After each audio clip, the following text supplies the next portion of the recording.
Il-Perit Carmen Uvella qal li meta l-Ministru preżenta l-baġit tiegħu għas-sena 2012 dan kien bassar li d-dejn tal-Fond Konsolidat sa tmien l-2012 kellu jitlaq għal 4 biljun u nofs. Iżda ċifri ppubblikati fl-aħħar jiem mill-Uffiċċju Nazzjonali tal-Istatistika juru li sa Ġunju 2012 id-dejn tal-Gvern tal-Fond Konsolidat diġà tela għal 4.7 biljuni. Dan ifisser għal Carmen Uvella li l-ammont huwa ta' 258 miljun euro aktar milli kien bassar il-Gvern. Il-kellim ewlieni tal-Partit Laburista qal li dan juri li l-Gvern falla fil-mira tiegħu tad-dejn. Huwa qal li fl-ewwel 6 xhur li max fuq id-dejn kien ta' kważi 110 miljun euro jew 35 miljun euro aktar minn nefqa fuq l-edukazzjoni. Il-Partit Laburista qal li l-ġustifikazzjonijiet tal-Gvern ma jreġux.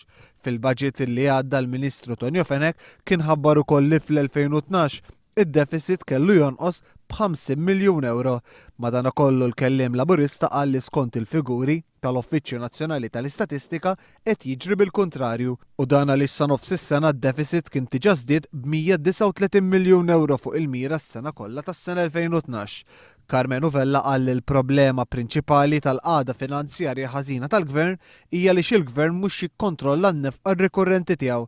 Skont il-baġit li għadda n-nefqa rikurrenti għall-2012 kellha tiżdied b'76 miljun euro fuq is-sena l-oħra, iżda sa nofs is-sena in-nefqa rikurrenti diġà żdiedet b'11%. Din iż-żieda hija inkwetanti għaliex hija ħafna ogħla mir-rata ta' tkabbir ekonomiku. Il-Perit Vella qal li l-Gvern m'għandux il-ħeġġa u rrieda li jikkontrolla din in-nefqa.